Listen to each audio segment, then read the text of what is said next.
କପିଳେନ୍ଦ୍ର ଦେବ ଗଜପତି ଗୌଡ଼େଶ୍ୱର ନବକୋଟି କର୍ଣ୍ଣାଟକ କଳବର୍ଗେଶ୍ୱର ଶ୍ରୀ ଶ୍ରୀ ଶ୍ରୀ କପିଳେନ୍ଦ୍ର ଦେବ ସୂର୍ଯ୍ୟବଂଶର ପ୍ରତିଷ୍ଠାତା ଥିଲେ।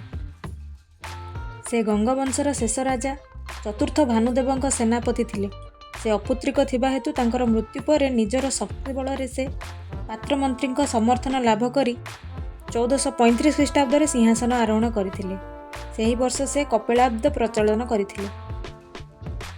ଜଣେ ସୁଶାସକ ଭାବେ କପିଳେନ୍ଦ୍ର ଦେବ ଇତିହାସ ପ୍ରସିଦ୍ଧ। ସେ ରାଜ୍ୟ ପରିଚାଳନାରେ ପ୍ରତ୍ୟକ୍ଷ ଭାବେ ଜଡ଼ିତ ଥିଲେ।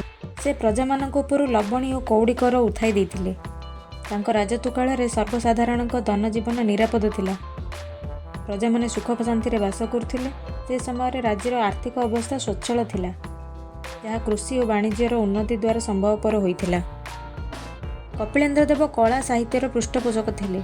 ଭୁବନେଶ୍ୱର ନିକଟବର୍ତ୍ତୀ କପିଳେଶ୍ୱର ଶିବ ମନ୍ଦିର ତାଙ୍କ ସମୟରେ ନିର୍ମିତ ହୋଇଥିଲା। ସେ କପିଳେଶ୍ୱରପୁର ଏବଂ ଦାମୋଦରପୁର ନାମକ ଦୁଇଟି ଶାସନ ପ୍ରତିଷ୍ଠା କରିଥିଲେ। ସଂସ୍କୃତି ଭାଷା ଓ ସାହିତ୍ୟରେ ତାଙ୍କର ଅଗାଧ ପାଣ୍ଡିତ୍ୟ ଥିଲା। ସେ ପରଶୁରାମ ବିଜୟ ନାମକ ଏକ ସଂସ୍କୃତ ନାଟକ ରଚନା କରିଥିଲେ। ତାଙ୍କ ସମୟରେ ନୃସିଂହ ବାଜପେୟୀ ସଂସ୍କୃତରେ ସଂକ୍ଷେପ ଶାରୀରିକ ବର୍ତ୍ତିକା ନାମକ ଏକ ପୁସ୍ତକ ରଚନା କରାଯାଇଥିଲା। ତାଙ୍କ ରାଜତ୍ୱ କାଳରେ ଶୂଦ୍ରମୁନି ସାରଳା ଦାସ ଓଡ଼ିଆ ଭାଷାରେ ମହାଭାରତ ଏବଂ ଚଣ୍ଡୀପୁରାଣ ରଚନା କରିଥିଲେ। ଦକ୍ଷିଣ ଭାରତରେ ଶାସନ କାର୍ଯ୍ୟ ତଦାରଖ କରୁଥିବା ସମୟରେ କୃଷ୍ଣା ନଦୀ ତୀରରେ କପିଳେନ୍ଦ୍ର ଦେବ 1467 ଖ୍ରୀଷ୍ଟାବ୍ଦରେ ପ୍ରାଣତ୍ୟାଗ କରିଥିଲେ। ତାଙ୍କ ପରେ ତାଙ୍କ ପୁତ୍ର ପୁରୁଷୋତ୍ତମ ଦେବ ରାଜ୍ୟର ଶାସନଭାର ଗ୍ରହଣ କରିଥିଲେ।